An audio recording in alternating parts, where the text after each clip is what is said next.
Sip, kita mulai ya teman-teman. Assalamualaikum warahmatullahi wabarakatuh. Waalaikumsalam warahmatullahi wabarakatuh. Ya, selamat siang. Hari ini kita kembali bertemu dengan mata kuliah pengantar penilaian properti di pertemuan ketiga. Insya Allah hari ini kita akan membahas tentang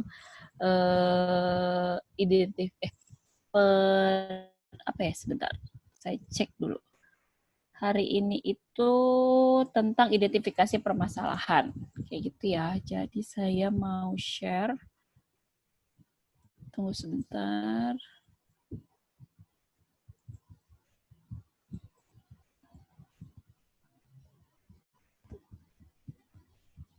Mana?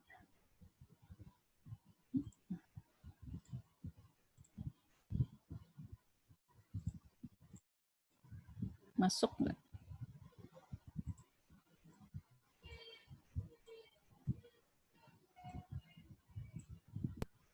Masuk, Bu. Masuk ya, tunggu sebentar ya.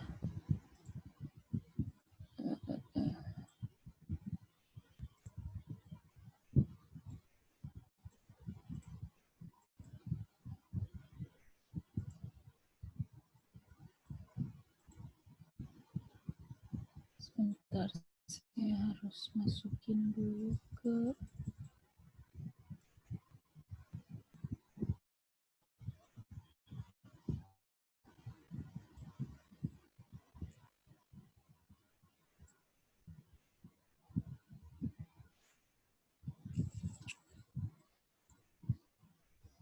Bentar ya, saya harus foto dulu. Ctrl A.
Suara saya masuk nggak?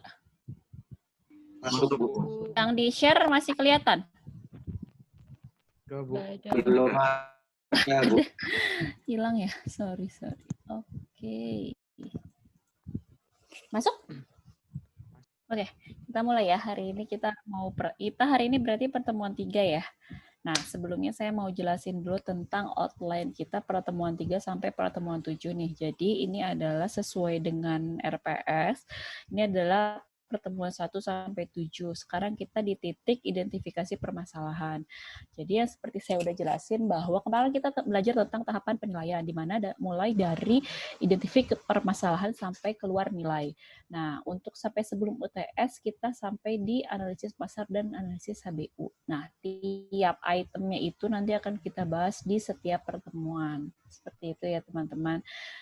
Nah, ini adalah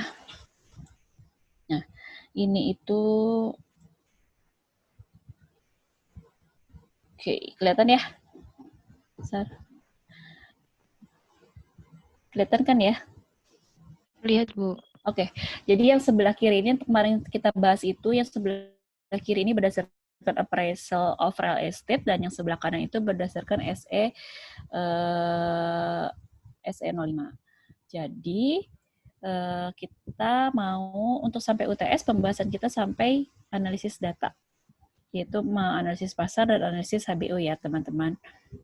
Nah, sekarang, untuk hari ini kita akan belajar tentang identifikasi masalah. Sebenarnya yang SE 05 ini, dia sebenarnya juga mengacu pada si appraisal of real estate. Nanti kita lihat kenapa sih di sini kita tidak identify client dan intended user, dan identify the intended use-nya. Langsung ke penentuan dasar, penentuan tujuan nilai. Jadi dia mulai dari identify the purpose of the assignment, ya kan?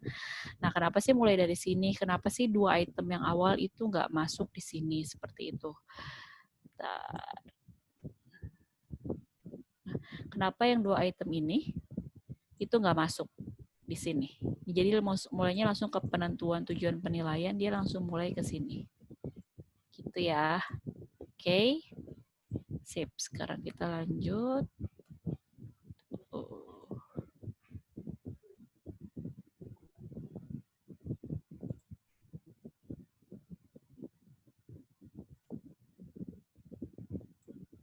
Oke. Sekarang kita lanjut. Nah, yang untuk menyelesaikan suatu masalah penilaian, kenapa sih disebut masalah penilaian? Sebenarnya pada saat terjadi kondisi atau peristiwa yang menyebabkan harus dilaksanakan suatu penilaian, berarti tugas seorang penilai adalah kita menyelesaikan masalah penilaiannya. Yang pertama, ini secara garis besar ya sebenarnya. Secara garis besarnya adalah yang pertama kita identifikasi masalah. Ini sebenarnya juga nge-breakdown dari tahapan penilaian. Yang kedua, kita menentukan ruang lingkup pekerjaan kita itu bagaimana, itu akan dibahas minggu depan.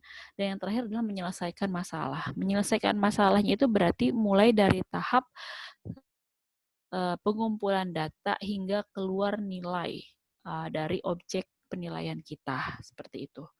Nah, kita masuk ke tahapan penilaian yang pertama, yaitu identifikasi permasalahan.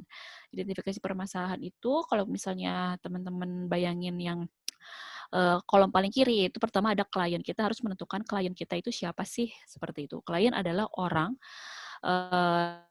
bisa satu orang, ataupun bisa satu entitas, atau sejumlah orang yang bertindak bersama, di mana dia meminta bantuan untuk dilakukan penilaian. Seperti itu. Jadi kalau misalnya teman-teman jadi penilai publik, berarti kliennya adalah ya orang-orang yang dibutuhkan bantuan penilaian, bisa orang pribadi, bisa perusahaan. Apabila teman-teman jadi penilai DJKN, berarti klien teman-teman adalah sebenarnya pemerintah. Sama kayak kalau misalnya jadi penilai pajak, berarti kliennya adalah pemerintah, dalam hal ini adalah DJP. Seperti itu. Kenapa? Makanya di SE 54 nggak ditulis kliennya siapa, karena klien dari penilai pajak yaitu hanya DJP aja. Seperti itu. Kita nggak menilai hanya untuk tujuan perpajakan. Seperti itu ya. Nah, yang kedua adalah intended user. Intended user itu adalah orang yang akan menggunakan hasil penilaian kita untuk beberapa tujuan. Nah, kalau misalnya di SE 54 itu juga nggak ada nih klien, intended user, sama intended use-nya nggak ada. Kenapa? Karena udah fix, nggak perlu kita tulis lagi. Kita tahu bahwa klien kita pasti DJP, yang akan menggunakannya juga adalah DJP, seperti itu. Tujuannya cuma 2. Tujuan dari intended use-nya, kalau misalnya untuk jadi penilai pajak hanya 2, yaitu untuk mencari nilai penentuan NJO PPBB yang pertama, yang kedua adalah untuk mencari nilai pasar untuk pajak dalam rangka untuk penilaian tujuan perpajakan, seperti itu. Nah, beda halnya kalau misalnya teman-teman jadi penilai publik, pasti kliennya beda-beda. Intended user-nya juga mungkin beda. Intended user itu bisa klien itu sendiri apabila hasil penilaian itu memang akan digunakan oleh orang yang meminta bantuan ataupun perusahaan yang minta bantuan, atau bisa juga si klien itu menggunakannya untuk sebagai dasar pengambilan keputusan di perusahaannya. Misalnya klien kita itu adalah pemilik suatu perusahaannya, yang mintanya kan pemiliknya, tapi nanti hasilnya akan digunakan bagi dia untuk mengambil keputusan di perusahaannya seperti itu. Jadi akan menggunakannya perusahaannya. Nah, intended use itu adalah tujuan dari penggunaan penilaian tersebut. Misalnya, kalau misalnya tadi saya bilang kalau penilai pajak tujuannya cuma 2 nih, untuk mencari nilai pasar, untuk dalam rangka penggalian potensi dari sisi perpajakan. Nilainya cuma 2, nilai pasar untuk tujuan perpajakan sama NJOP. Seperti itu. Nah, kalau DJKN berarti tujuannya adalah untuk mengetahui nilai dari aset negara seperti itu. Nah, kalau misalnya untuk penilai publik itu bisa banyak tujuannya, bisa aja digunakan untuk litigasi, pembiayaan, untuk kasus hukum, untuk kasus proses perceraian. Kalau misalnya dia mau bagi-bagi harta, untuk keputusan jual beli, misalnya yang klien kita bisa person ataupun perusahaan dia mau jual beli asetnya dia butuh dulu dinilai kira-kira berapa sih nilai asetnya. Nah, untuk pelaporan pajak bisa untuk evaluasi portofolio, bisa buat arbitrasi dan lain-lain seperti itu.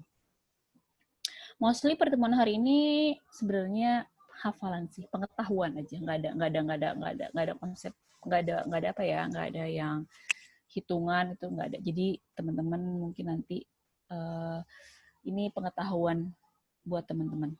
Nah, untuk penentuan tujuan penilaian itu jadi setiap penilai itu menerima tugas harus mengerti dulu dan memahami tujuan penilaiannya apa sih, seperti itu.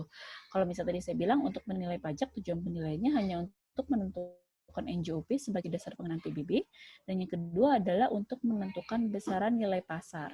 Nah, kebetulan kalau di sini sesuai dengan SL 54, yaitu nilai pasar yang dicari itu berupa properti, bisnis, atau aset tak berwujud. Ujung-ujungnya buat apa? Tujuan akhirnya adalah untuk menghitung besarnya pajak terutang. Jadi nanti hasil penilaian kita itu bisa dijadikan dasar pengenaan pajak. Seperti itu. Nah, ini kita lihat tujuan penilaian untuk instansi lain selain penilai pajak. Yang kedua, misalnya kita langsung masuk ke Bapepam atau OJK sekarang. Jadi OJK itu ada kegiatan penilaiannya, walaupun yang menilai tidak disebut penilai. Tujuannya untuk apa sih melakukan penilaiannya? Mereka melakukan penilaian adalah untuk mencari nilai pasar dari perusahaan-perusahaan yang mau go public. Seperti itu. Tunggu sebentar ya. Saya izin sebentar. Sorry.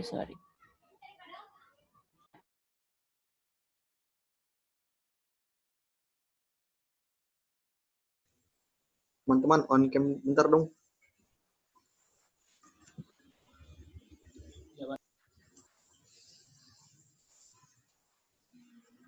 Gak mau. Dewa, Hesti, D3 penilai.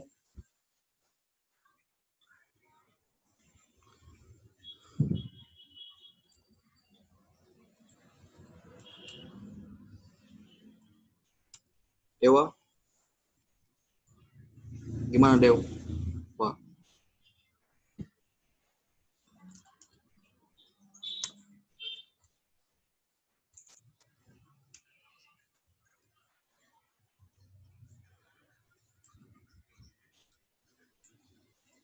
Wah, bisa on cam nggak, Wah? Halo? Dia tidur. Terus gimana ini? Si Nela, apa? Nela kemarin, oh bisa. Nah, gitu kan bagus. Oke, thank you. Kita mulai ya. Sorry.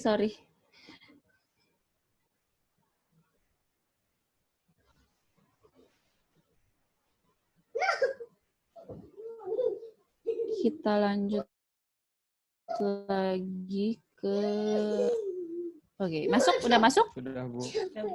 Oke, kita mau tadi sampai OJK ya. Jadi OJK itu nanti ada kegiatan penilaian di dalamnya, di mana tujuan penilaiannya itu adalah untuk mencari nilai aset dari perusahaan-perusahaan yang akan go public. Go public itu jadi dia baru masuk bursa.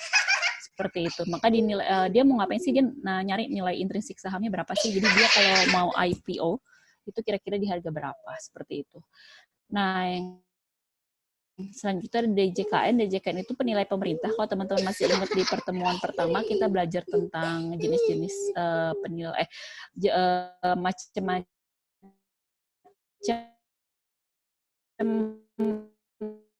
penilai itu cuma ada 3 kan, penilai pajak, penilai pemerintah, nasional. Itu apa sih? Untuk menyusun rencana keuangan pemerintah. Di mana kita mengisi sisi aktiva tetapnya, karena aktiva lancarnya itu kan diisi oleh pajak sebenarnya, dari kas negara, penghasilan dari pajak. Nah, selanjutnya itu BPPN. BPPN itu untuk tahu nilai aset atau nilai lelang. BUMN dan BUMD itu untuk privatisasi dan divestasi, seperti itu. Selanjutnya, nah dari Pemda itu ya Dispenda. Nah, jadi kalau misalnya teman-teman nanti masuk jadi penilai di Pemda, kerjanya sebenarnya sama kayak penilai pajak, karena sebenarnya di Pemda itu menilai PBB, NJOP untuk pedesaan dan perkotaan. Itu sebenarnya dulu kerjaannya di JP, cuman kan memang sudah dialihkan. Jadi kalau misalnya teman-teman jadi penilai pajak di Pemda, enaknya adalah hanya menilai kepentingan penerbitan SPP PBB seperti itu. Dan gajinya besar loh. Seperti itu. Cuman memang nanti kalau selanjutnya adalah untuk lembaga perbankan. Oh ya teman-teman pengen masuk Pemda atau pengen di Kemenkeu?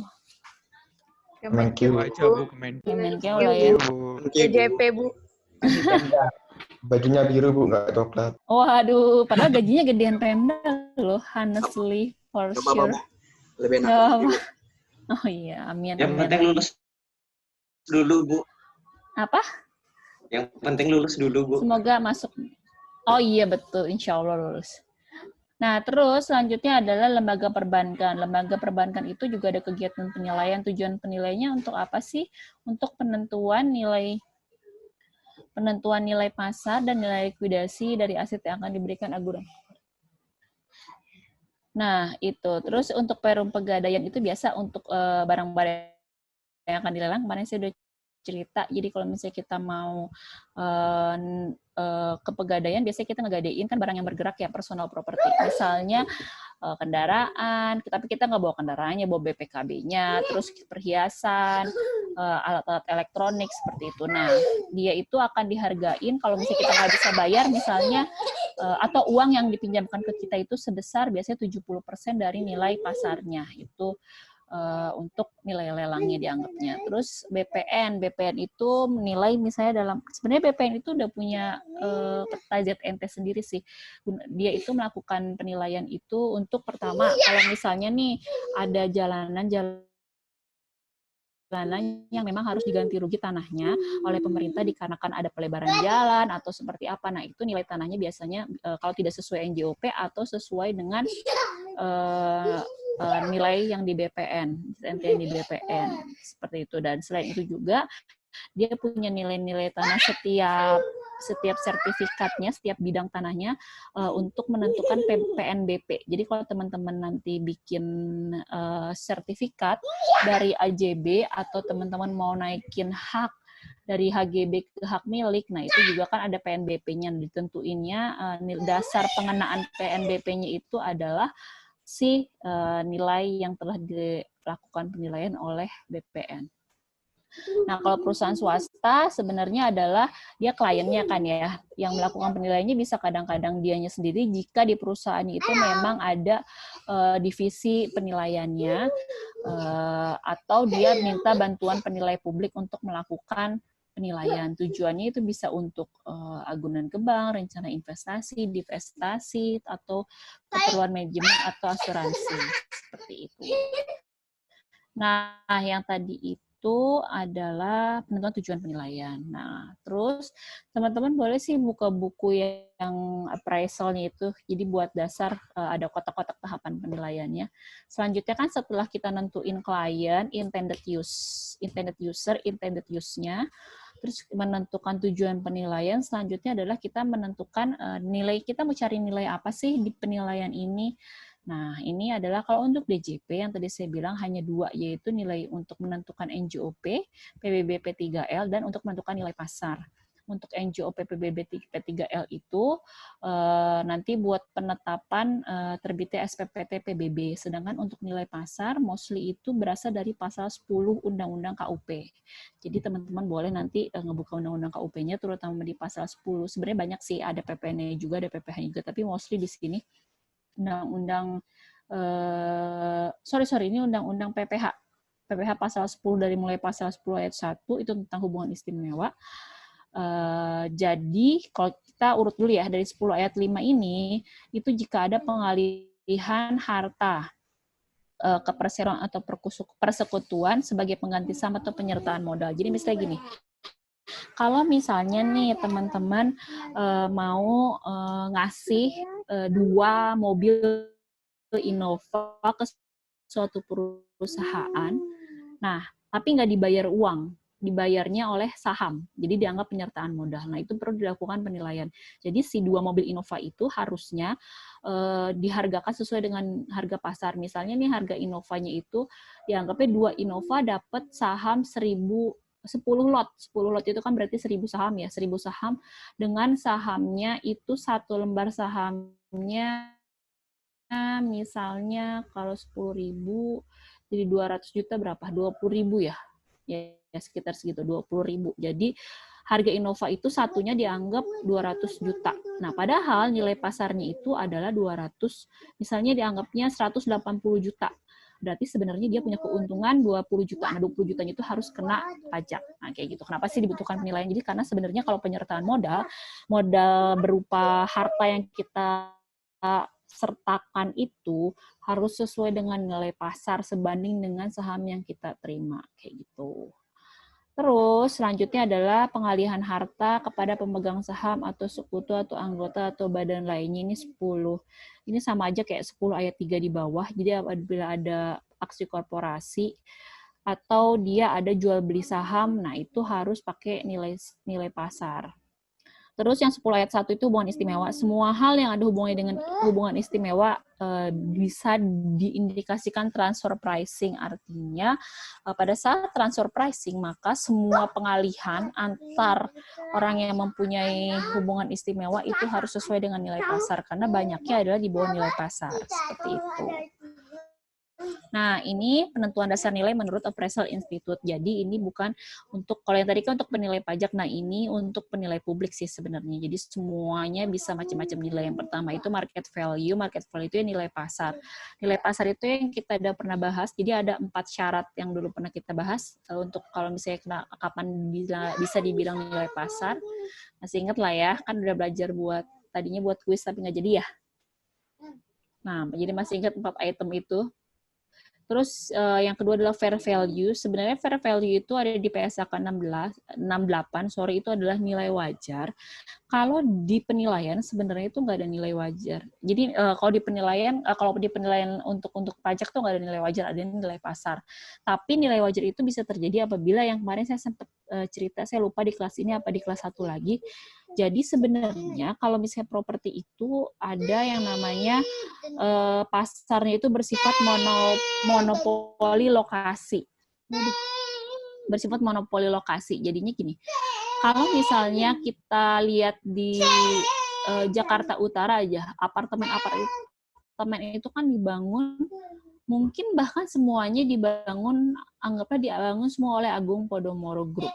Nah, pada saat yang membangun adalah Agung Podomoro Group semua, maka sebenarnya kalaupun kita mencari data pembandingnya dari semuanya dari berasal di si Agung Podomoro Group itu, maka yang akan keluar ada nilai wajar. Karena sebenarnya kan yang membentuk pasar di Jakarta Utara, khususnya apartemen di Jakarta Utara itu cuman si Agung Podomoro itu gitu. Jadi kalau misalnya kayak gitu teman-teman nggak bisa pakai data pembanding apartemen di Jakarta Utara atau di Kelapa Gading khususnya. Jadi harus keluar dari sana, karena kalau ngambil dari situ yang keluar bukan nilai pasar tapi nilai wajar, karena sebenarnya semua apartemen itu dimiliki oleh satu grup atau satu perusahaan atau developer gitu. Nah, ini use value itu nilai guna, nilai yang dimiliki oleh suatu properti untuk penggunaannya spesifik tanpa mempertimbangkan prinsip HBU. Sebenarnya jadi kan sebenarnya kalau kita mau nilai pasar itu kita kan harus dulu ada analisis HBU ya. Analisis HBU itu adalah salah satu tahapan penilaian yang harus dilewati. Nah, apabila teman-teman nggak melakukan analisis HBU, maka yang keluar bukan nilai pasar, tapi nilai gunanya, nilai kegunaan dari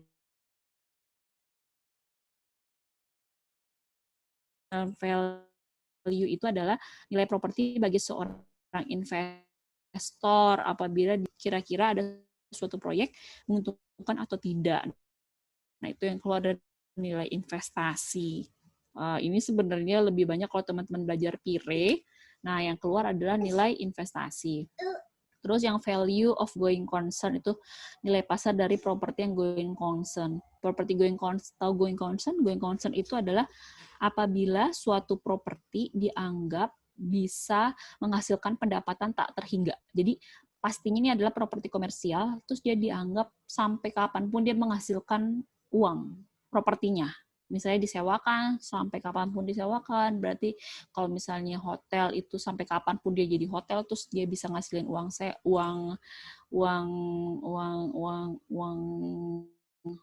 hotel per malamnya, seperti itu, uang menginap per malamnya. Nah itu, ini sebenarnya sama-sama aja kayak nilai pasar biasanya. Terus public interest value. Public interest value itu biasanya adalah nilai yang keluar kalau misalnya didorong karena adanya masalah sosial, politik, atau kebijakan publik dibanding dengan prinsip ekonomi. Nah, contohnya itu misalnya gini, kayak misalnya banyak rusunawa atau rusunawi yang dibangun oleh pemerintah dan dijual, ditujukan khusus untuk target pasar tertentu. Jadi misalnya untuk orang yang ber-KTP di Jakarta dan belum pernah memiliki rumah sama sekali, penghasilannya maksimal berapa? Biasanya kayak gitu kan. Nah, dan harganya itu kalau misalnya kita bisa lihat nggak masuk akal, murah banget. Nah, itu didorong oleh kebijakan publik biasanya nilai harganya. Karena memang untuk menghindari rumah-rumah kumuh, maka pemerintah buat rumah rusunawa atau rusunawi di mana orang-orang yang berpenghasilan rendah belum punya rumah bisa menyewa ataupun dia bisa membeli rumah dengan harga yang sangat murah, mungkin bahkan di bawah kos harganya, kos membangunnya, karena memang bangun juga pakai uang pemerintah daerah. Sorry ya, ini noisy banget ya anak saya, kedengeran ya. Nah, terus selanjutnya adalah public interest value. Assess value. Assess value itu sebenarnya nilai properti yang menurut catatan perpajakan. Ini lebih ke NJOP PBB. NJOP PBB itu kan didapatkan dari saya pernah cerita kalau misalnya ini nilai pasarnya 1 juta untuk tanah.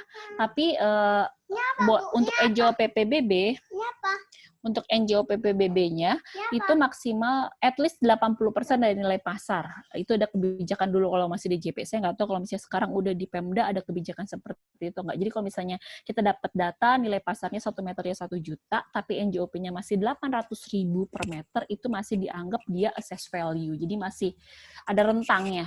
Rentang itu plus minus 20%. Jadi boleh 20% di atas nilai pasar atau minus 20%. Di nilai pasar dia masih bisa menjadi NJOP kayak gitu. Nah, ini insurable value itu biasanya untuk kebijakan asuransi. Jadi nilai yang biasanya didapatkan pada saat kita mau mengasuransikan properti kita, event itu rumah atau mobil, kendaraan seperti itu. Terus yang terakhir adalah liquidation value. Liquidation value ini sebenarnya sama aja kayak nilai lelang, nilai paksa. Jadi kalau misalnya nih biasanya dipakai-pakai di pegadaian, terus untuk aset-aset yang dilikuidasi. Dalam hal ini kenapa sih ada nilai liquidation value? Karena pada saat suatu aset likuidasi dia punya batas limit untuk terjual. Biasanya itu 30 hari, saya lupa apa 60 hari dia harus terjual. Maka nilainya biasanya di bawah nilai pasar, seperti itu. Disebutnya nilai jual paksa. Nah, yang ini penentuan dasar nilai menurut Budi Haryanto. Nilai-nilai ini cukup teman-teman pahami dan hafalkan aja sih. Karena sebenarnya mungkin kalaupun nanti teman-teman kerja, paling masuknya ke nilai, kalau teman-teman jadi penilai JKN, berarti nilai dari aset, nilai usage value yang dipakai. Kalau misalnya nilai usage value dan nilai pasar dari aset pemerintah. Kalau misalnya jadi penilai pajak hanya untuk menentukan nilai NJOP sama nilai pasar. Nilai pasar atas properti, bisnis, dan ATB. Kalau teman-teman jadi penilai di Pemda, berarti teman-teman akan menilai nilai NJOP PBB untuk sektor P2, pedesaan dan perkotaan. Nah, kecuali teman-teman mau jadi penilai publik, maka teman-teman bisa penentuan dasar nilai bisa semuanya, gitu ya. Jadi kalau misalnya mau resign jadi penilai publik di KJPP, nah teman-teman pasti akan dapat orderan untuk semua penentuan dasar nilai. Nah, ini sama nilai pertama, nilai modal itu nilai yang ditetapkan untuk mendapatkan hak milik terhadap suatu harta atau benda. Ini sebenarnya buat nyari nilai HPP sih, sama aja. Terus nilai wajar itu sama kayak tadi kita udah bahas, nilai pasar wajar itu nilai pasar yang 4 item itu harus terpenuhi. Nilai sewa itu nilai untuk jika misalnya yang dilihat adalah berapa sih nilai sewa wajarnya. Jadi kalau misalnya kita mau tahu, misalnya kalau misalnya nilai sewa ini kalau kita tarik hubungannya jadi penilai pajak, biasanya dia untuk menentukan nilai suatu properti dengan menggunakan pendekatan pendapatan seperti itu. Terus selanjutnya adalah nilai dari penjualan atau sell value. Itu adalah nilai ditetapkan oleh pihak penjual untuk tujuan penjualan. Nilai penjual atau nilai sell value ini biasanya digunakan dengan cara menentukan cost-nya berapa, terus teman-teman mau profit berapa. Jadi sebenarnya sama dengan harga. Nilai sell value itu harga. Terus nilai penggunaan atau usage value yang tadi udah kita bahas itu sama dengan use value.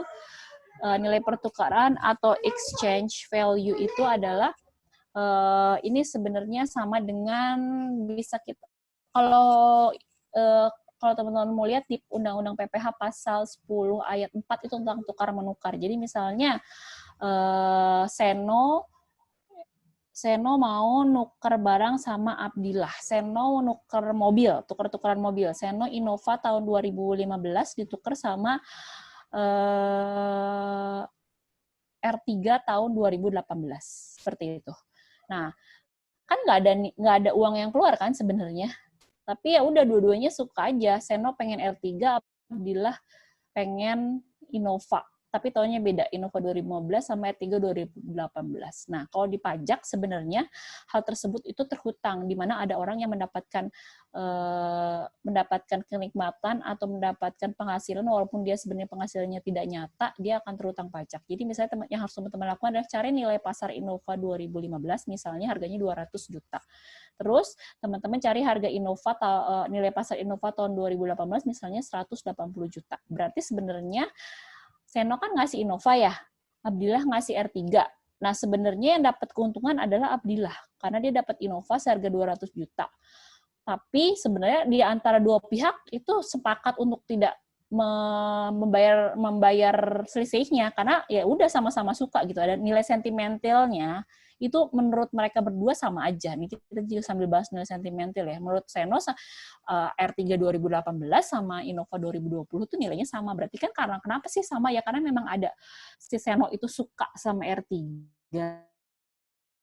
Abdillah suka sama Innova aja. Karena itu doang. Karena ada sesuatu yang emang bikin dia suka gitu. Subjektivitasnya muncul. Di keuntungan 20 juta tapi nggak nyata kan. Nah, itu sebenarnya terutang pajak si 20 jutanya gitu. Karena dia mendapatkan mendapatkan sesuatu seperti itu.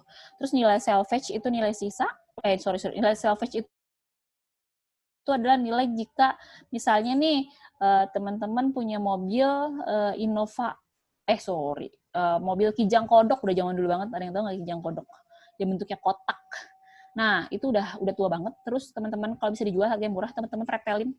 Jual bannya aja, jual setirnya aja, jual interiornya misalnya di dalamnya ada untuk musik itu namanya apa ya? Ya, tape-nya dijual, terus sisanya dijual besi-besinya. Nah, itu jadi nilai salvage.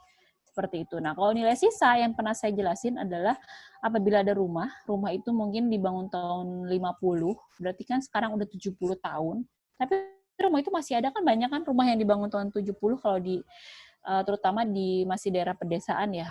tapi rumah itu masih ada, seperti itu. Nah, kalau bisa kita lihat nilai ekonomisnya, sudah 70 tahun, walaupun dia direnovasi, nilai ekonomisnya menurut menurut akuntansi, nilai bukunya udah 0. Karena kan biasanya nilai ekonomisnya hanya 20, maksimal ada 40 tahun ada. Tapi maksimal 40 tahun. Itu udah nggak ada nilai ekonomisnya. Tapi sebenarnya rumah itu masih ada rumahnya, masih bisa dipakai, dan kalau dijual masih dihargai. Nah, dihargainya berapa itu adalah nilai sisa. Seperti itu. Terus kalau misalnya nilai jual paksa itu sama kayak nilai likuidasi, yang buat nilai insurance, jadi nilai untuk yang dilelang itu seperti itu. Biasanya 60-70 dari nilai pasaran.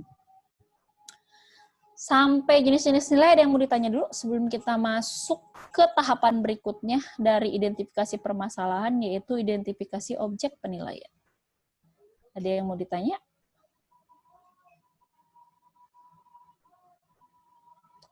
Kalau nggak ada, lanjut boleh ya. Nah, selanjutnya adalah identifikasi objek penilaian. Jadi teman-teman, kemarin sempat ada yang nanya, saya lupa di kelas ini atau di kelas satunya lagi, sempat nanya gini, boleh nggak Bu tahapan penilaian itu tidak dilakukan secara berurutan atau berjenjang?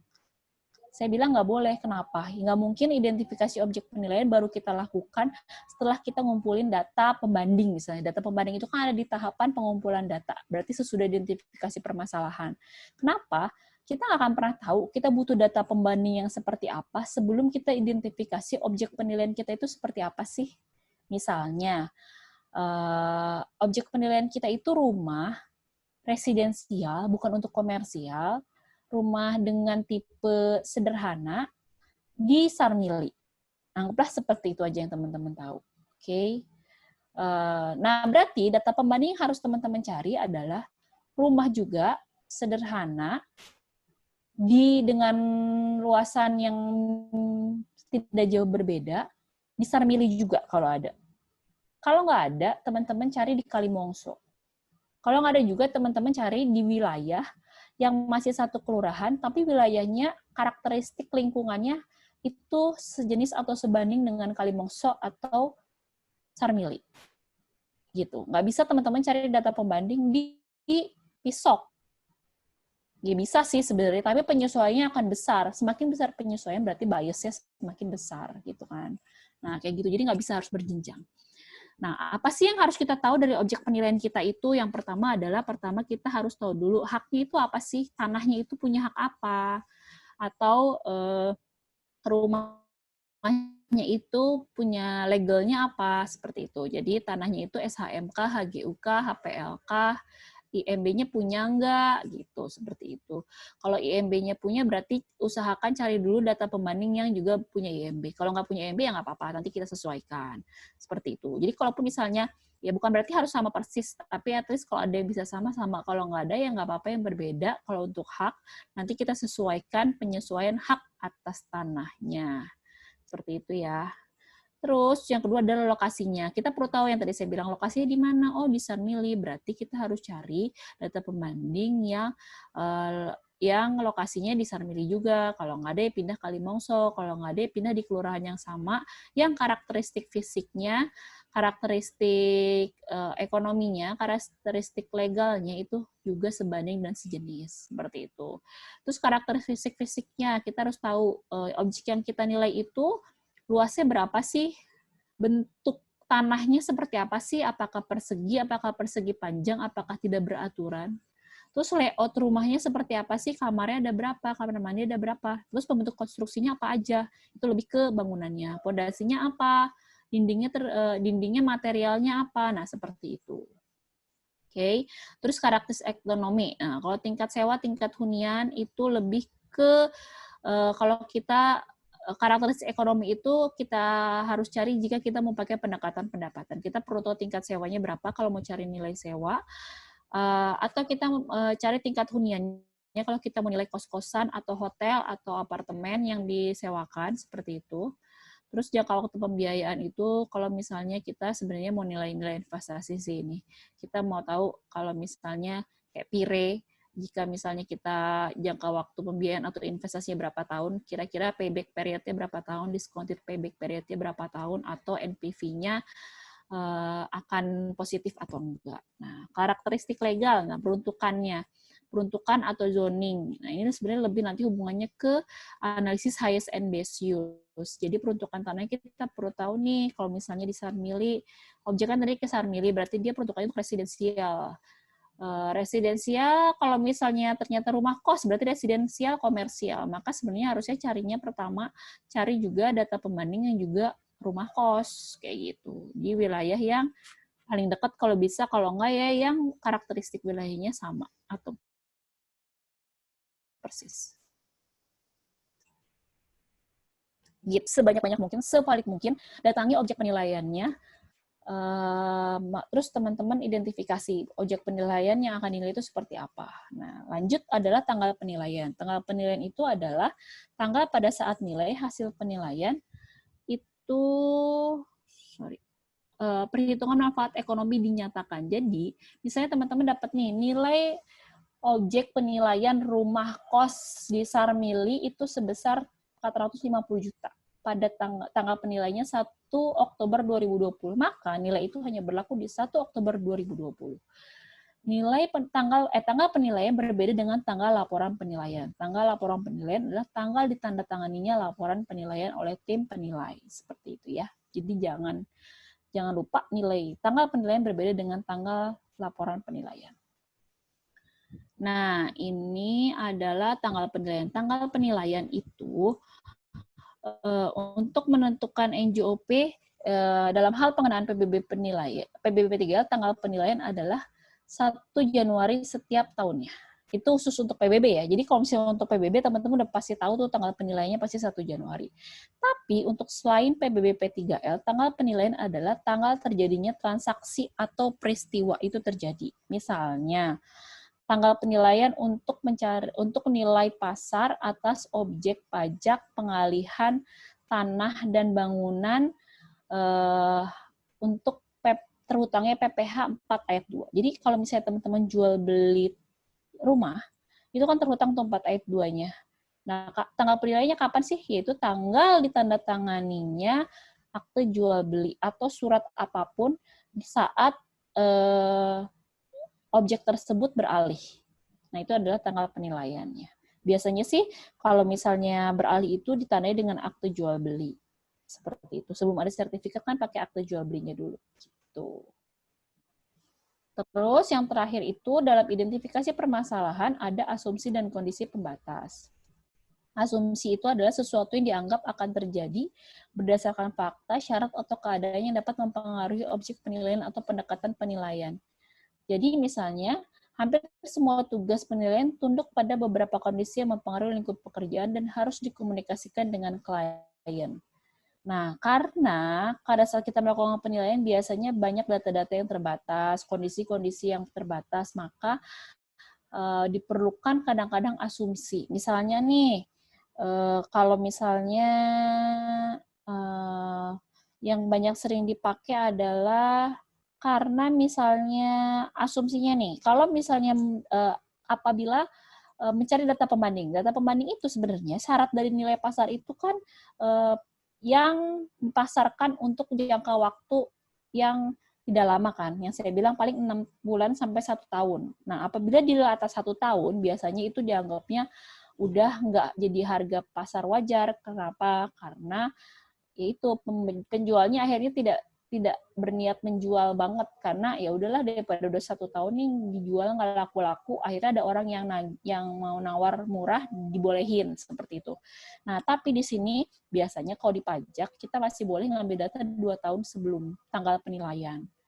Seperti itu. Data pembanding itu harus diambil dari data transaksi sebelum tanggal penilaiannya, teman-teman. Nggak boleh data sesudah tanggal penilaian.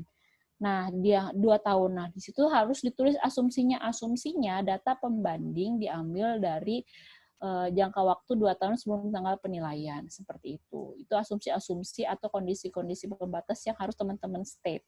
Nah, misalnya juga nih, untuk mahasiswa saya semester kemarin, saya tugaskan untuk melakukan penilaian properti residensial di tahun dengan tanggal penilaiannya anggap 1 Juni kalau nggak salah. Nah, 1 Juni itu adalah tanggal penilaian di mana udah terjadi COVID. Nah, kalau terjadi COVID sebenarnya kan nilai itu pasti turun tuh. Karena kan ada ada implikasi dari masalah COVID ini kan, masalah yang di luar kendali. Nah, karena mereka belum bisa dibilang kan belum bisa nih ngolah data di saat kondisi COVID, dan kondisi COVID ini kan belum pernah terjadi, maka diasumsikan bahwa penilaian ini dinilai pada saat tidak ada pandemi. Nah, kondisi pembatasnya adalah jadi menggunakan nilai inflasi yang digunakan dari mulai bulan Februari sampai dengan tanggal penilaian itu 1 Juni menggunakan inflasi di bulan Februari. Kenapa? Karena Maret, April, Mei itu udah inflasinya terganggu. Jadi dianggap karena asumsinya itu adalah tidak ada COVID, maka kondisi pembatasnya data inflasi yang digunakan itu data inflasi untuk Maret sampai Juni pakai yang Februari gitu. Jadi biasanya kondisi pembatas itu terjadi karena ada asumsi. Nah, asumsi lainnya misalnya kalau misalnya teman-teman jadi penilai pajak, data terus pada saat mau nilai 4 ayat 2 wajib pajaknya tidak menyerahkan data properti secara lengkap. Nah, seperti itu. Nah, terus atau pada saat teman-teman melakukan visit ke lapangannya, teman-teman tidak diperbolehkan masuk ke dalam rumahnya untuk mengukur luas bangunannya. Maka diasumsinya bisa ditulis asumsi data yang diambil merupakan data yang sudah benar. Kondisi pembatasnya dikarenakan kita tidak diperbolehkan masuk untuk menghitung luas bangunan oleh wajib pajak. Nah, seperti itulah. Jadi asumsi-asumsi atau kondisi-kondisi pembatas yang terjadi pada saat teman-teman melakukan penilaian, baik yang kontrol atau uncontrollable, itu dituangkan semua di asumsi. Nah, kalau misalnya nilai perkebunan kelapa sawit misalnya, nah itu asumsinya adalah karena tidak mendapat data, maka data tahun tanam diambil dari data Disbun seperti itu. Terus atau data produktivitas atau tonase dari kebun kelapa sawit diambil dari data pemerintah daerah Kalimantan Barat. Nah, seperti itu. Jadi hal-hal yang misalnya keterbatasan data yang teman-teman nggak bisa dapat itu dimasukkan ke asumsi dan kondisi pembatas. Nah, ini seperti ini. Ini contohnya asumsi dan kondisi pembatas kejadian. Terus nih, contoh dari asumsi dan kondisi pembatas yang dilakukan oleh tim penilai pajak nih biasanya ini. Telah melakukan penelaahan terhadap dokumen yang dilakukan, laporan penilaian berdasarkan analisis data. Terus tim penilai bertanggung jawab atas laporan penilaian, kejadian penting setelah tanggal penilaian diungkapkan dalam laporan penilaian. Jadi terus ini sebenarnya baru sedikit. Terus nanti saya kasih contoh asumsi dan kondisi pembatas dari laporan penilaian ya. Jadi kalau misalnya buat jadi bahan gambaran teman-teman. Gitu. Nah, ini ada sedikit tambahan tentang hak jenis hak atas tanah, yaitu ada hak atas primer. Teman-teman dapat mata kuliah hak atas tanah nggak sih, UPA? Enggak, Bu. Belum Nggak kali dapat. ya. Akan dapat nggak? Tahu nggak kira-kira semester depan? Belum tahu. Hak atas tanah. Jadi nanti bukunya itu bahas tentang UPA. Nah, ini akan saya bahas sedikit karena setahu saya teman-teman akan dapat untuk lebih jelasnya nanti mungkin di mata kuliah tentang hak atas tanah. Hak atas tanah itu ada 3, hak atas tanah primer, sekunder, dan sementara. Jadi sebenarnya kalau misalnya di kita itu kalau misalnya di kita di posisi penilaian kita tuh sebenarnya cuma buat menyesuaikan aja objek penilaian itu hak atas tanahnya apa, pembanding itu hak atas tanahnya apa. Kalau berbeda disesuaikan, kalau nggak beda ya udah nggak usah disesuaikan. Cuman itu. Cuman kan teman-teman at least tahu tuh hak atas tanah itu apa aja sih. Kalau yang primer contohnya itu hak milik dan hak HPL. HPL itu hak pengelolaan. Hak milik itu sebenarnya hak tertinggi di atas suatu tanah. HPL itu hak pengelolaan. Hak pengelolaan itu hak atas suatu tanah yang dimiliki oleh pemerintah. Jadi misalnya tanah negara itu kalau misalnya ada HPL-nya diberikan kepada perorangan atau kepada badan untuk mengelola tanah di atas negara tersebut.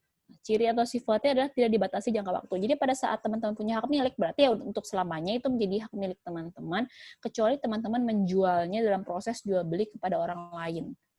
Jadi nggak ada jangka waktunya. HPL itu sebenarnya hak yang dimiliki oleh pemerintah kan, juga nggak ada jangka waktunya, tapi akan menjadi ada jangka waktunya apabila dia dibebani oleh hak atas tanah di atasnya. Jadi yang bisa dibebani hak atas tanah lainnya itu hanya hak milik HPL. Hak milik itu bisa dimasukkan jadi hak tanggungan. Hak tanggungan itu apabila teman-teman menggadaikan rumahnya itu selama dia sertifikatnya hak milik. Jadi ada hak tanggungannya, nanti ada aktunya sendiri APHT. Nah, terus kalau misalnya HPL itu maksudnya adalah dia bisa dibebani hak yang lain, bisa HGU, HGB, hak pakai atau hak sewa untuk bangunan yang punya batas waktu. Jadi misalnya suatu tanah kosong itu punya pemerintah, terus ada misalnya anggaplah Agung Podomoro, dia bilang, saya mau dong HGB di atas tanah pemerintah, dia mengajukan, dapat HGB-nya misalnya 20 atau 25 tahun, nah, dibangunlah misalnya hotel, atau kalau apartemen nggak boleh kan ya, karena kan cuma 25 tahun, nanti misalnya 25 tahun tanahnya harus dibalikin ke pemerintah kan repot. Misalnya untuk hotel punya Agung Podomoro, setelah 25 tahun kalau nggak diperpanjang, ya berarti tanahnya dibalikin ke pemerintah, tanah HPL-nya itu. Tapi kalau misalnya diperpanjang ya mungkin HGB lagi kayak gitu. Nah, untuk hak yang sekunder itu ada HGU, HGB, hak pakai, hak sewa untuk bangunan, itu cirinya dibatasi jangka waktunya, tidak bisa dibebani lagi hak yang lainnya. Hak sementara ini ada hak sewa, tanah pertanian, hak gadai, hak bagi hasil, hak ngindung, saya juga lupa hak ngindung apaan. Sifatnya jadi dia itu kayak hanya sebatas surat aja dari satu person ke person yang lain atau satu badan ke badan yang lain. Tidak harus melewati BPN. Terus, dan itu tergantung kesepakatan. Misalnya saya punya tanah, terus nanti ada orang yang mau ngolah tanah saya dijadiin kebun singkong. Oke, saya bikin surat perjanjian aja di atas materai misalnya antara saya dengan orang yang akan menanam singkong itu, hasil singkongnya nanti dibagi 2, nah kayak gitu, seperti itu. Nah, mungkin itu pendek ya hari ini ya. Dari saya ada yang mau ditanya? Mohon izin bertanya, Bu. Boleh. Tapi ini yang terkait nilai di awal tadi, Bu. Boleh. Mau bertanya yang mengenai tujuan penilaian di OJK tadi, Bu. Kan tadi Bu menyampaikan kalau penilaiannya itu bukan penilaian lah. Itu nanti penilaiannya itu dari internalnya OJK atau bagaimana, Bu? Setahu saya sih internalnya OJK jadi punya divisi emang untuk menilai untuk emiten-emiten yang akan go public, perusahaan-perusahaan yang akan go public, seperti itu. Tapi maksudnya menilainya bukan fungsional, karena fungsional itu kan cuma ada 3 di Indonesia yang fungsional ya, maksudnya cuma penilai pajak, penilai pemerintah, sama penilai publik, seperti itu. Yang lainnya adalah orang yang melakukan kegiatan penilaian, seperti itu. Oh ya, baik Bu, terima kasih. Iya, sama-sama. Tadi siapa? Andika Bayu absen 6, Bu. Oke, absen 6 ya, siap. Ada lagi yang mau ditanya? Oh iya, habis ini nanti saya akan kasih ada satu PPT tentang hak atas tanah. Sebenarnya nggak akan juga keluar maksudnya nggak akan dipakai di proses penilaian sih, cuman buat pengetahuan teman-teman aja ya. Untuk nanti sebenarnya untuk detailnya teman-teman akan dapat satu mata kuliah sendiri tentang hak atas tanah. Nanti bahas undang-undang UUPA. Seperti itu. Ada lagi yang mau ditanya?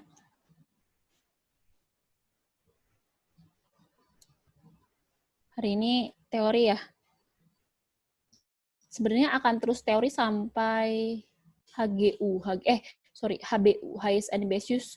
Itu pun nggak ngitung, tapi ya cuman mau lihat doang dia menguntungkan atau enggak. Yang lainnya itu memang masih teori-teori. Jadi nanti mungkin teman-teman mulai agak-agak adrenalinnya terpacu pada saat udah UTS, kita udah mulai belajar matematika penilaian sama pendekatan penilaian. Jadi sampai sana ya dikuat-kuatin aja lah ya belajar teori. Kalau saya pribadi, saya sebenarnya nggak terlalu suka teori, tapi kan harus disampaikan. Izin bertanya, Bu. Boleh. Absen? Afifah, nomor absen 4, mau bertanya, perbedaan antara nilai salvage sama nilai sisa. Kan tadi kalau salvage itu dijual komponen-komponennya. Itu dari barang yang barang bekas, barang yang udah dipakai apa gimana, Bu? Kan kalau nilai sisa juga dari barang-barang yang udah dipakai juga, Bu. Saya masih kurang mengerti, Bu. Terima kasih. Oke, mana kita lihat dulu. Nilai salvage. Itu menurut si Budi Haryanto ya. Nah, jadi gini, kalau misalnya, kalau nilai salvage itu intinya adalah barang itu dijual secara terpisah komponennya, bukan untuk tujuan semula. Sedangkan kalau nilai sisa itu ya secara utuh. Misalnya gini, kalau misalnya dia mobil itu misalnya nilai ekonomisnya kan sekitar 5 tahunan lah ya. 5-10 tahun dianggapnya misalnya sudah 0 nilai bukunya. Tapi kan sebenarnya mobilnya masih ada, masih bisa dijual. Nilai sisa itu akan bisa terjadi apabila suatu properti, even itu real property atau personal property, itu dinilai setelah nilai ekonomisnya habis. Jadinya dia sebenarnya udah lewat nih masa ekonomisnya. Nah, baru dia terus dinilai. Nah, tapi secara utuh ya mobil dijual semobil-mobilnya, ya rumah dijual serumah-rumahnya, kayak gitu. Nah, kalau si salvage itu, dia dijual ya nggak harus sampai nilai ekonomisnya habis dulu, tapi dia dijual itu per komponennya. Misalnya kalau mobil dipretelin, bannya doang dijual, terus setirnya dijual, spionnya dijual, itu jadi nilai salvage. Atau kalau misalnya rumah, misalnya dijual gentengnya aja dijual, atau kusennya aja dijual. Nah, seperti itu bedanya. Jadi kayak kalau salvage itu belum benar-benar sampai tua atau gimana gitu ya, Bu? Bisa sebelum sampai tua, atau bisa sebelum masa ekonomisnya habis, bisa sebelum masa ekonomisnya habis. Tapi kalau nilai sisa setelah masa ekonomisnya habis. Intinya si salvage itu dia dijual dari bagian suatu properti atau real property yang sebenarnya tujuan utamanya, kalau rumah kan untuk ditinggali, mobil untuk dipakai digunakan, tapi dia jual dipretelin, komponen-komponennya dicopot-copot, jadi nggak berbentuk rumah utuh, dia jualin satu-satu seperti itu. Oke, Bu, terima kasih, Bu. Iya, tapi mostly si salvage juga setelah. Biasanya kan orang ngejual kalau misalnya masih laku rumah dijual secara utuh, ya dia nggak mungkin ngejual secara komponen kan biasanya.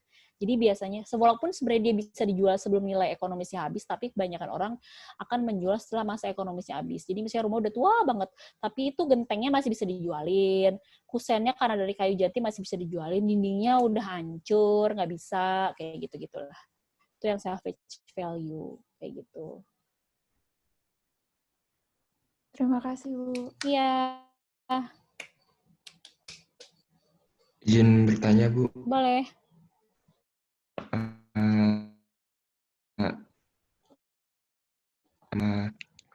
Kalau Ya. penilai dari kayak misalnya Pegadaian atau bank itu kan nilai aset kan hanya 70% sampai 80% ya, Bu. Untuk sebagai nilai limit. Nah, nanti kan jika nggak terbayar berarti kan akan dilelang. Nah, sedangkan harganya itu berarti kan di bawah harga pasar ya, Bu. Itu kalau nggak ada tawaran tertinggi dan tawarannya di bawah nilai di bawah harga pasar itu, apakah nggak merusak harga pasar gitu, Bu? Jadi gini, sebenarnya 60-70% itu 60-70% dari harga pasar. Jadi yang harus dia lakukan pertama adalah cari dulu harga pasarnya. Misalnya yang mau digadaikan adalah mobil Innova lagi lah ya, Innova tahun 2015. Saya gadein hari ini. Harga yang sekarang, harga pasar Innova misalnya 220 juta untuk Innova, 200 juta lah biar gampang untuk Innova tahun 2015, oke? Nah, tapi nanti setelah dia nilai harga pasarnya, dia bilang nilai limitnya itu di Pegadaian hanya anggaplah 60% atau 70 ya. Kita ambil 60%-nya. 60 kali 200 juta berapa? 60 kali 200 juta hanya 120 jutanya ya. Benar nggak? Iya, Bu. Nah, anggaplah 120 jutanya. Nah, jadi dia cuma bisa ngasih kita uang pinjaman seharga 120 juta. Gitu. In case saya nggak bisa bayar 120 jutanya, berarti kan mobil Innova saya diambil tuh sama Pegadaian. Iya, Bu. Nah, kayak gitu. Jadi dia nggak akan hancurin nilai pasar. Nah, nanti si Pegadaian kan ngejual mulai dari limit 120 juta. Misalnya lakunya 160 juta.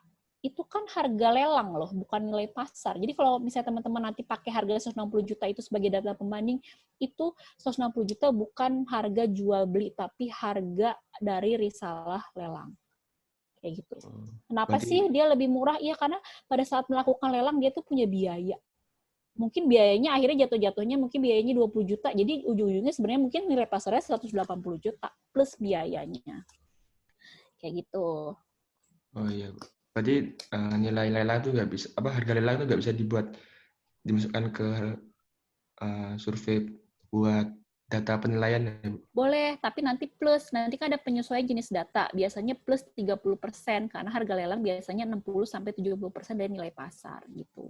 Oh, Jadi kalau misalnya makasih, Bu. teman-teman mau nilai suatu objek penilaian, terus dapat data nih, datanya tapi data harga jual beli rumah dari nilai lelang. Nah, itu penyesuaian jenis datanya, misalnya dapat datanya 150 juta, maka harus di plus 30% biar dia dapat jadi data, dianggap data jual beli gitu.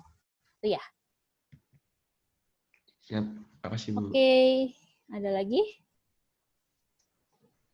Izin bertanya, Bu. Boleh. Saya Lafi Yulianti, nomor absen 23. Oke. Mau bertanya mengenai asumsi dan kondisi pembatas. Kan kalau dicontohkan tadi oleh Ibu yang seorang penilai menilai sebuah bangunan dari wajib pajak. Nah, nanti kan kalau misal ada kondisi pembatasnya yang tidak boleh masuk ya, Bu. Tidak boleh masuk. Terus kalau misalnya yang di saat mau menilai, si penilainya itu tidak boleh masuk. Oh iya, oke. Terus?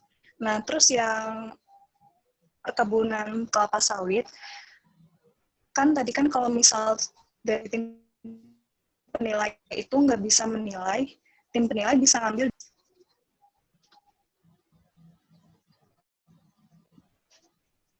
Halo? Halo? Iya, yang tadi perkebunan kelapa sawit, kan kalau misal tim penilainya nggak bisa melakukan penilaian secara langsung, bisa melihat data sebelumnya. Nah, kalau misal di masa pandemi seperti ini, seorang penilai pajak itu putus-putus, Say. Menilai halo, bangunan putus-putus. dari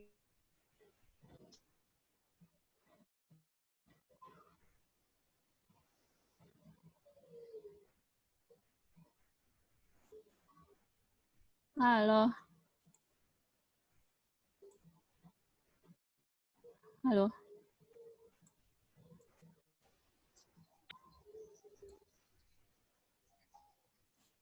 Halo.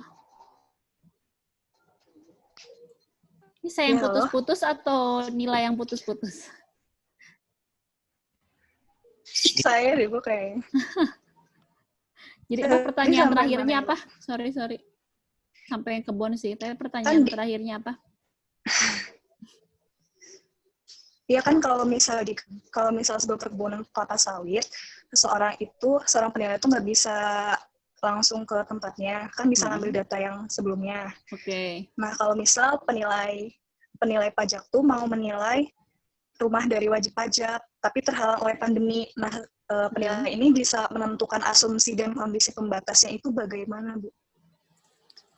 Kan kalau misalnya gini, kalau misalnya pandemi itu kan sebenarnya tetap bisa keluar ya buat ngelihat objek penilaiannya ya. Kalau rumah.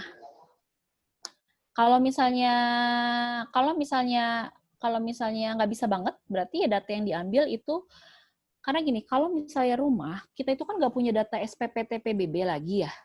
Kalau untuk rumah-rumah di desa sama kota. Kalau dulu, kalau kita masih punya data tentang PBB P2-nya, kita bisa buka tuh datanya. Ada data SPOP-nya. Di SPOP itu kan ada luas tanah, ada luas bangunan. Terus bangunannya itu strukturnya terbuat dari apa? Misalnya pondasinya apa, lantainya apa, dindingnya apa. Nah, kita bisa bikin asumsi dan kondisi pembatasnya adalah diasumsikan kondisi struktur pembentuk bangunan di tanggal penilaian sesuai dengan isian SPOP di tahun sebelumnya misalnya. Nah, itu bisa tuh diasumsikan itu di kondisi pembatas karena asumsinya sedang terjadi pandemi, tidak bisa dilakukan kegiatan verifikasi lapangan. Kondisi pembatasnya adalah menggunakan data SPOP di tahun sebelumnya.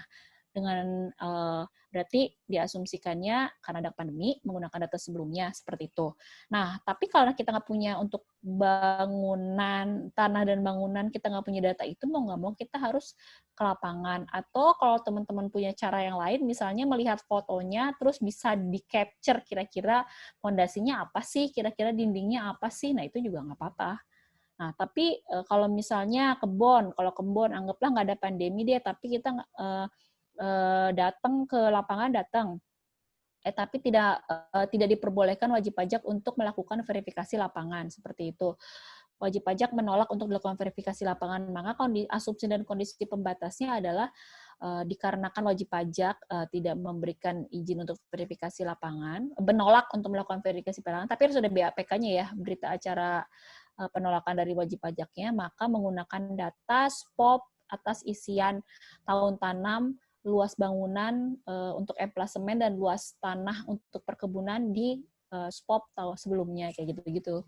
Jadi pokoknya hal-hal yang membatasi teman-teman dalam melakukan penilaian itu dituangkan di asumsi dan kondisi pembatas. Tapi jangan karena males akhirnya menuangkan asumsi dan kondisi pembatas ya, itu benar-benar kalau udah mentok banget nggak dapat data lah, atau misalnya uncontrollable karena ada pandemi, atau itu baru bisa dimasukin. Tapi kalau misalnya bukan karena WP-nya sebenarnya oke-oke aja buat didatengin, cuman karena misalnya kerjaan saya, karena pekerjaannya banyak yang nggak bisa dimasukin ke asumsi, kondisi, dan pembatas, jadi benar-benar yang teknis yang teman-teman itu benar-benar emang harus mengasumsikan tersebut. Misalnya asumsi dan kondisi pembatasnya pada penyesuaian waktu dilakukan dengan menggunakan data inflasi nasional tahun 2019. Seperti itu. Dikarenakan apa?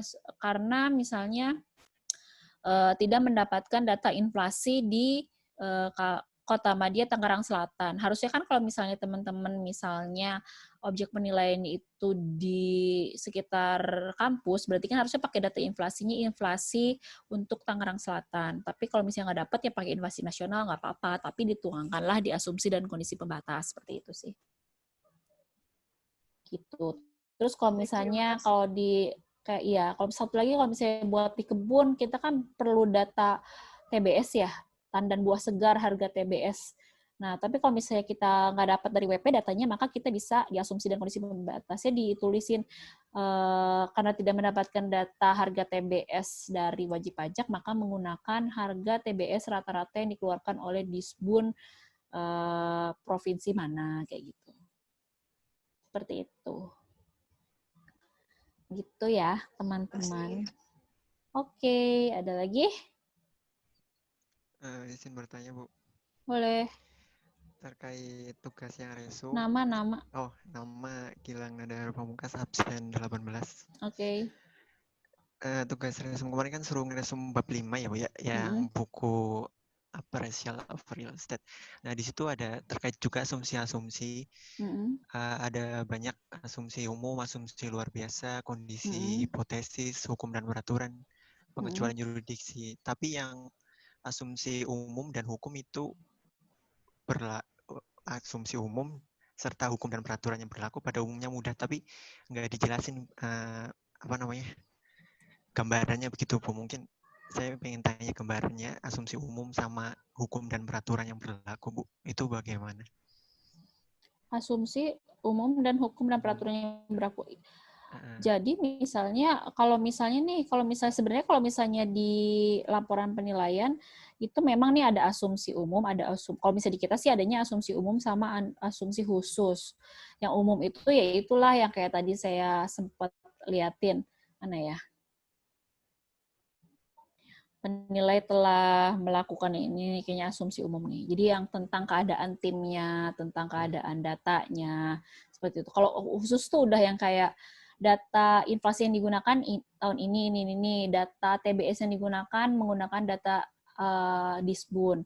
Nah, kalau umum tuh lebih yang ke umum. Tapi kalau misalnya ke hukum itu yang lebih ke apa ya? Kayak misalnya gini, peruntukan tidak mendapatkan peruntukan kan tadi pada saat kita identifikasi objek penilaian, kita kan harus mengetahui nih objek penilaian kita itu berada di zoning apa, zonanya zona apa, terus peruntukannya untuk residensial atau komersial seperti itu. Nah, apabila teman-teman, nah itu kan data tersebut akan teman-teman harus cari sesuai dengan objek penilaian teman-teman itu ada di wilayah mana. Misalnya objek penilaiannya di Sarmili, berarti kan harus tahu zoning atau peruntukan di Sarmili itu untuk apa. Pakai peraturan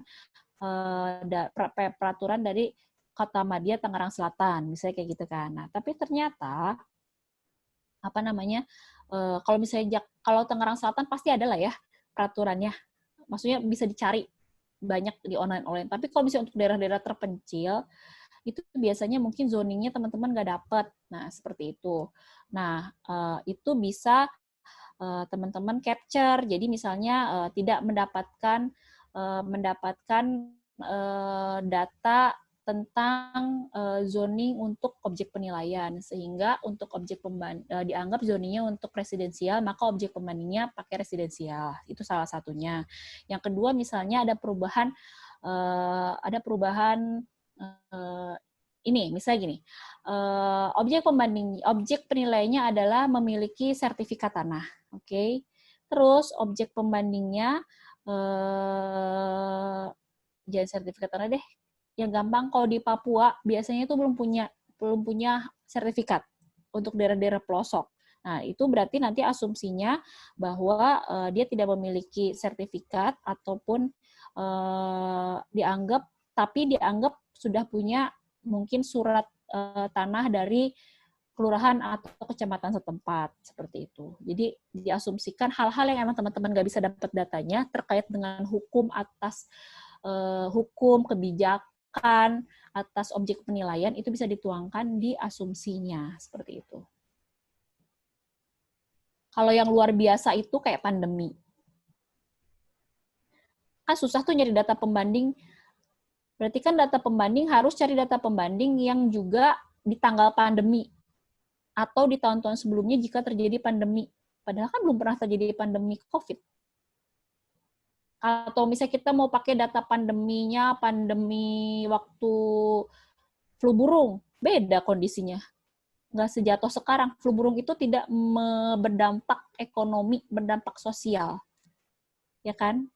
Seperti itu. SARS, kayak gitu. Beda. Jadi itu harus dimasukin di item itu gitu, di asumsi dan kondisi pembatas yang luar biasa kalau pandemi. Kalau hukum-hukum itu yang berhubungan sama kebijakan hukum yang berubah, bisa misalnya dianggap diasumsikannya sama. Jadi misalnya hukum tentang peruntukan, kebijakan pemerintah tentang zoning, tentang peraturan IMB, tentang misalnya KLB, KDB, nah itu bisa dimasukkan ke asumsi dan kondisi pembatas yang untuk aspek hukum. Kayak gitu ya, Gilang. Iya, Bu. Terima kasih, Bu. Oke. Tapi biasanya tuh kalau di kita tuh emang asumsinya nggak dibelah-belah. Jadi yang hukum pun dimasukin ke asumsi umum. Biasanya sih nggak dibelah-belah, tapi kadang-kadang kalau ada penilai juga yang belah-belah jadi asumsi umum sama khusus. Khusus itu yang udah berkaitan sama data-data. Gitu. Ada lagi yang mau ditanya? Izin bertanya, Bu. Boleh. Perkenalkan, nama saya Nung Pramudia, absen 9. Izin bertanya. Bu, kan tadi dijelaskan bahwa ada juga penilai yang menilai di luar DJP lah, penilai swasta. Nah, apabila saya memiliki suatu properti, Bu, pengen dinilai oleh penilai dari DJP, hasilnya sekian, Bu. Kemudian saya menilai sendiri karena saya merupakan seorang penilai juga kan, Bu. Ternyata hasilnya berbeda. Apakah saya itu bisa melakukan suatu protes gitu atau pengulangan penilaian dari DJP untuk menilai aset saya? Jadi kamu penilai publik, tapi pada saat misalnya terus Anung melakukan jual beli atas rumahnya, ya kan? Terus dinilai oleh penilai di DJP. Nah, karena kamu sebenarnya penilai publik juga punya capability dalam menilai, terus mau challenge, ya boleh, tapi kan ada jalurnya, keberatan banding. Bisa. Jadi jalurnya kalau misalnya di DJP pakai keberatan banding. Di Pemda juga kalau untuk PBB juga pakai keberatan banding. Seperti itu. Bu, satu lagi, Bu. Tapi Oke. agak sensitif. Kan kita tahu nih ya, nilai itu kan opini, Bu ya, bukan suatu yang fakta.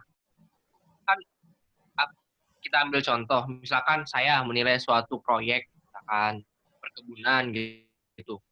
Nah, itu kan merupakan opini dari saya sendiri berdasarkan hasil riset dari saya.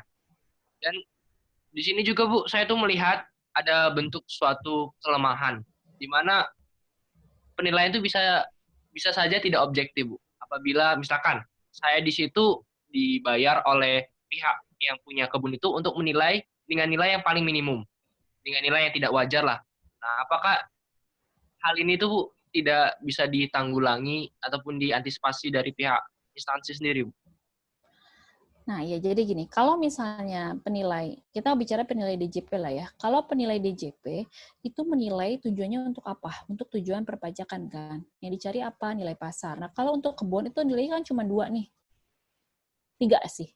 Yang satu, nih kita nilai untuk tujuan apa nih? Untuk tujuan penetapan PBB. Berarti yang dicari adalah EJOP, nilai jual objek pajak. Clear. Oke? Seperti itu. Kalau misalnya di Anung tidak, kalau untuk PBB kan cuma tanah dan bangunan yang dinilai. Nilai tanah per meter berapa, nilai bangunan per meter berapa. Seperti itu. Kalau mau challenge saya nggak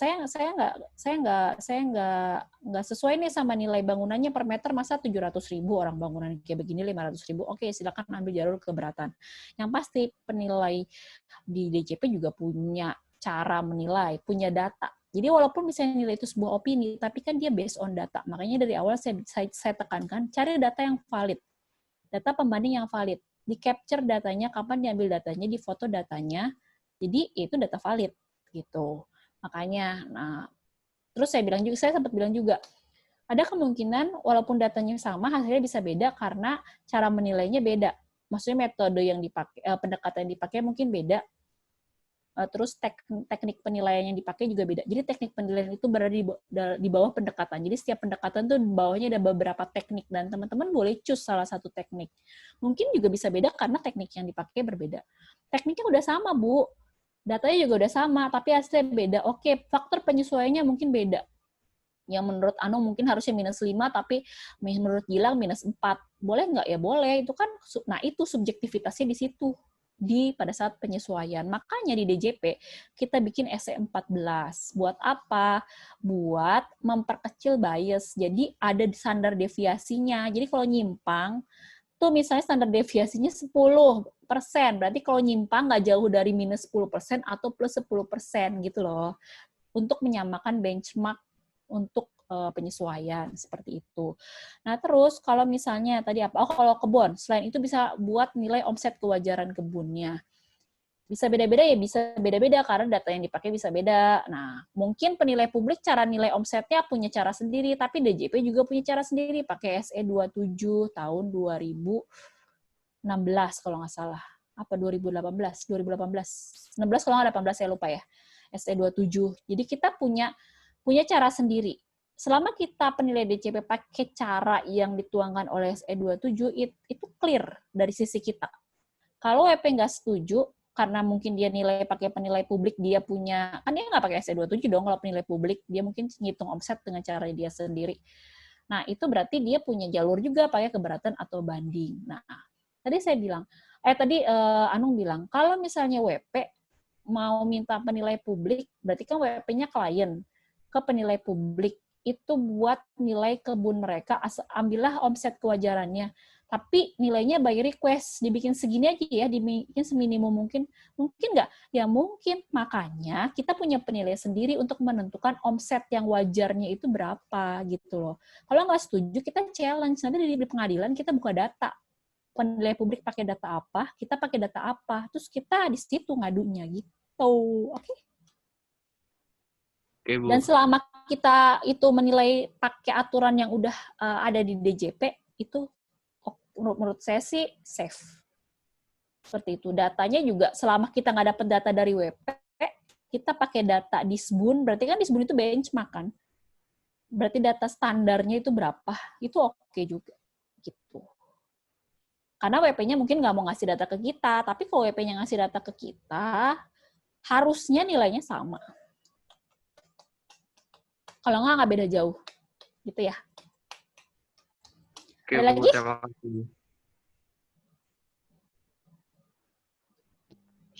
Izin bertanya, Bu. Boleh. Nama saya Tiara, nomor absen 28. Okay. Kalau misalkan kita mau menilai perumahan-perumahan yang ada di suatu klaster gitu, Bu. Nah, itu kan biasanya rumahnya itu kan ukurannya sama tipenya sama ya, Bu. Nah, itu kalau kita misalkan ambil menilai satu rumah aja, terus nanti hasil nilainya itu dipukul rata buat semua rumah gitu, apa boleh ya, Bu? Oke, boleh. Boleh. Jadi gini, kalau misalnya nanti teman-teman udah baca SE54, udah ada yang baca belum? Kemarin saya menyarankan untuk baca SE54 itu kan penilaian itu dibagi jadi 5. Penilaian properti 1, properti 2, bisnis 1, bisnis 2, dan aset tak berwujud.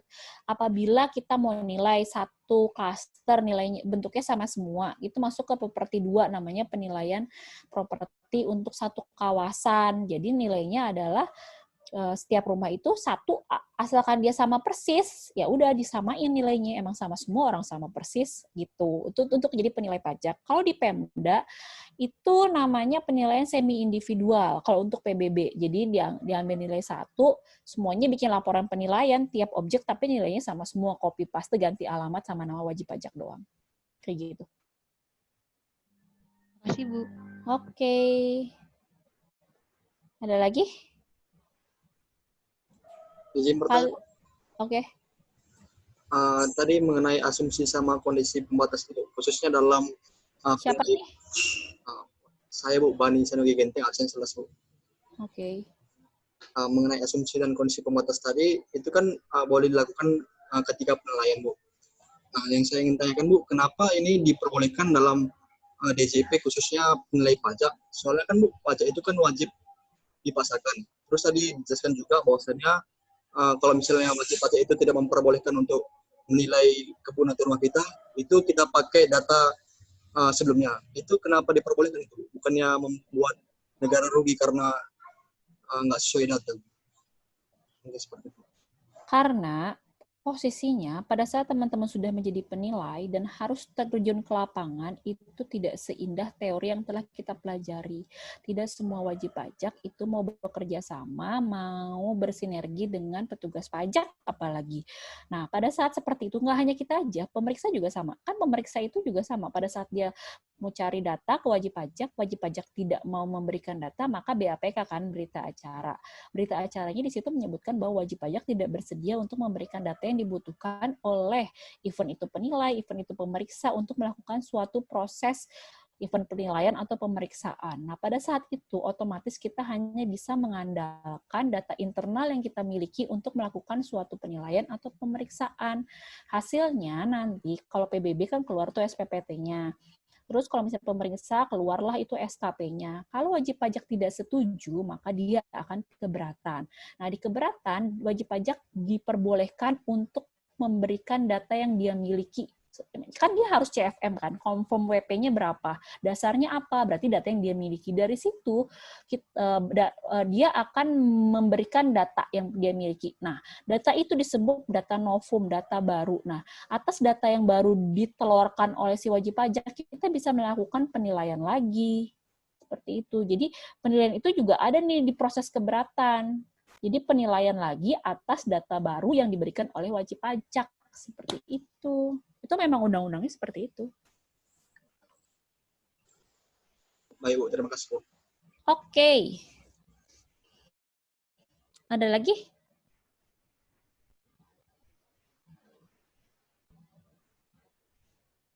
Kalau nggak ada, minggu depan biasa ya resume, nanti saya kasih tahu chapternya. Saya kabari juga bisa mini quiz atau enggak. Mohon maaf ya, harusnya mini quiz. Ada yang udah pengen mini quiz banget minggu ini. Minggu ini hektik banget, saya belum sempat bikin mini quiz. Sorry. Resume nanti saya kasih tahu chapter berapanya. Minggu depan kita akan membahas tentang habis identifikasi masalah itu ruang lingkup permasalahan sama sebentar. Sama pengumpulan data dan deskripsi properti gitu. Nanti saya kasih ada PPT tentang hak atas tanah, itu sebenarnya komplimen aja ya. Jadi sebenarnya bukan buat di pelajaran penilaian sih. Itu nanti akan ada mata kuliah sendiri, cuman mungkin kalau teman-teman mau baca itu boleh. Gitu, nanti saya share. Oke.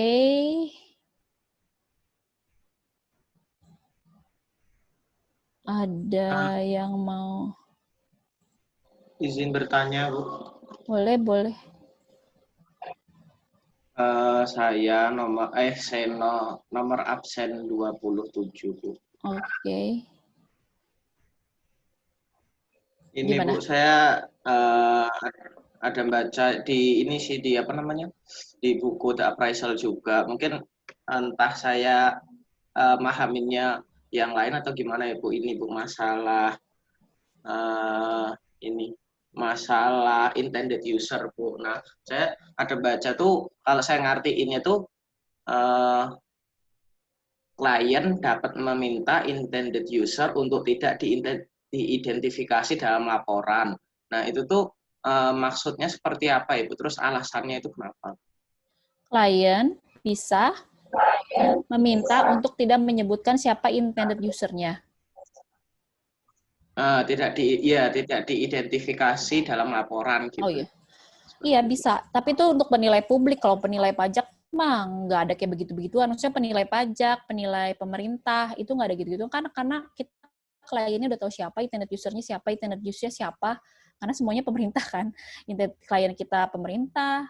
Kalau penilai pajaknya DJP, intended usernya ya DJP juga, tujuan intended use-nya ya untuk tujuan perpajakan. Nah, kalau misalnya dia penilai publik, kan kliennya siapa aja, bisa personal, bisa badan, dan dia punya hak untuk tidak menulis siapa, tidak harus di state di laporan penilaian siapa yang akan pakai laporan penilaian ini, seperti itu.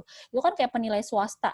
Yang penting saya order minta dinilai rumah saya, kata kliennya, dia nggak pernah bilang ternyata hasil laporan penilaiannya ini akan digunakan misalnya oleh orang tuanya atau oleh perusahaan apa, seperti itu kan nggak apa-apa.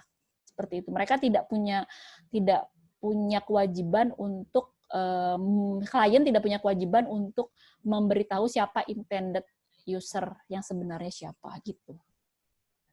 Karena penilai swasta itu bekerja ya by request aja, yang diminta kliennya apa, bahkan mungkin pada saat kliennya bilang cari nilai paling minimum ya, itu bahkan mungkin penilai publik yang tidak berintegritas akan melakukan itu gitu lah. Jadi yang dicari bukan nilai pasar, ataupun dia bilang nilai pasar tapi cari data yang benar-benar bikin nilainya jadi kecil banget, itu juga bisa kan. Gitu. Samalah kayak KAP, auditor, dia kan buat tax planning pasti gimana caranya bikin omsetnya kecil, kayak gitu-gitu. Bahkan mungkin mereka kadang-kadang bikin 2 laporan keuangan, kayak gitu kan bisa. Samalah. Kayak gitu. Siapa tadi? Seno. Iya, baik Bu, terima kasih. Oke.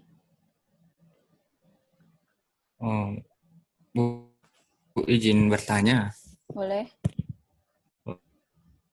Saya Bugu absen 24. Nah, ini saya baca di buku appraisal itu standar profesional mengharuskan definisi nilai dimasukkan ke dalam laporan. Nah, yang saya tanyakan ini Bu,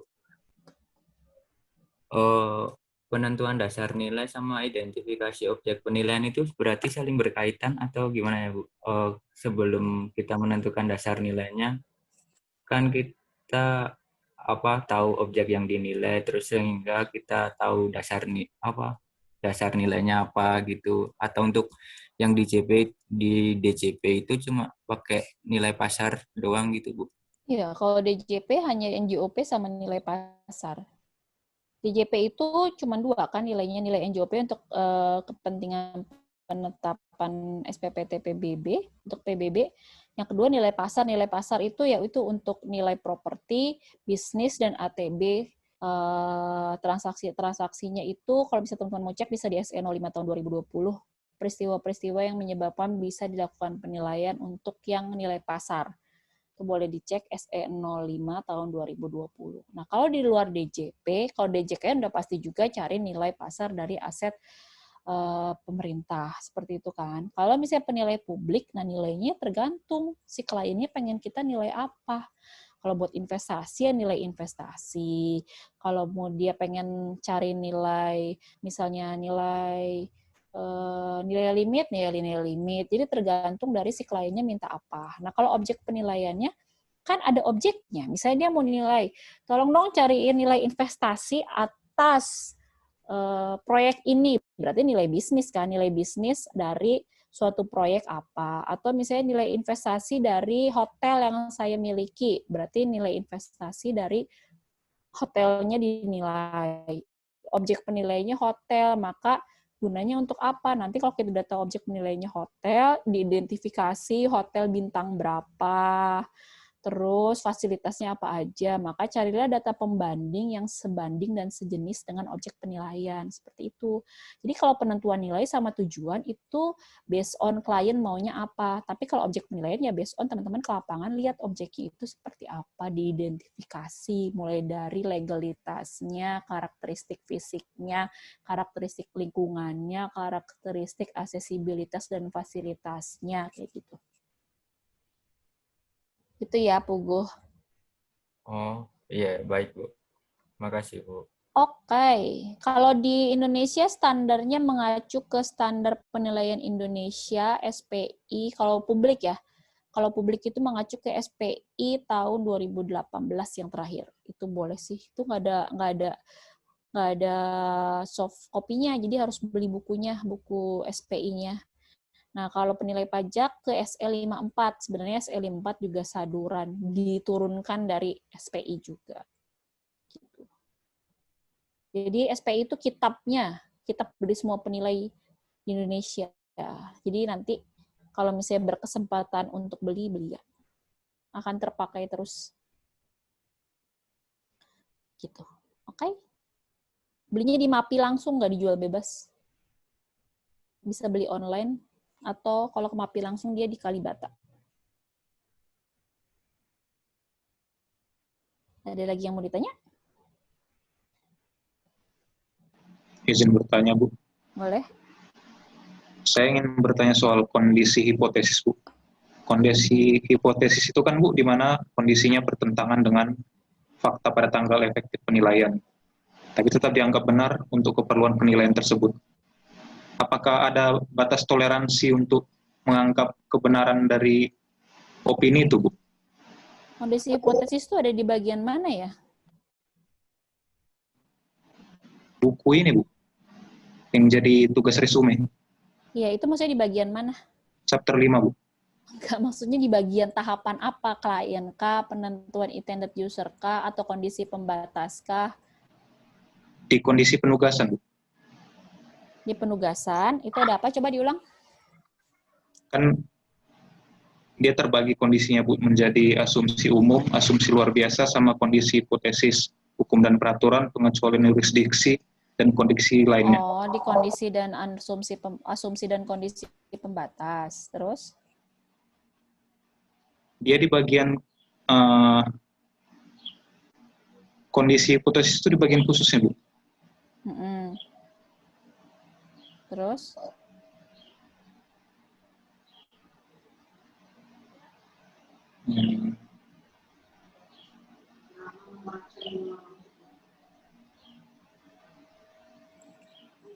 Terus gimana? Sebentar, Bu, Mas. Sebentar. Oke.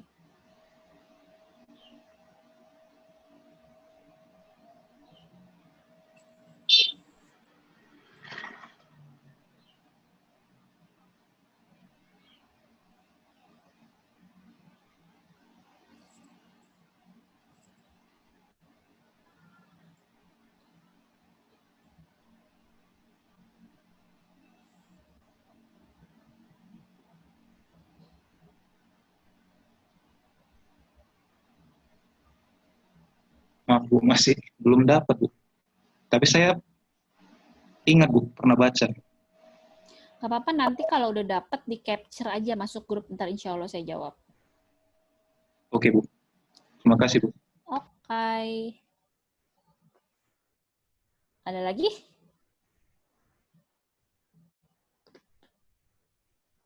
Kalau nggak ada, saya cukupkan ya untuk hari ini ya. Kalau ada yang mau ditanya, boleh di grup. Nggak apa-apa. Oke, terima kasih ya teman-teman. Sampai bertemu di pertemuan berikutnya minggu depan. Nanti saya kabari lagi hari apanya. Nanti untuk tugas minggu depannya, saya coba cek dulu chapter berapanya ya. Terima kasih banyak. Selamat belajar. Assalamualaikum warahmatullahi wabarakatuh. Terima kasih, Bu. Waalaikumsalam warahmatullahi wabarakatuh. Terima kasih, Bu.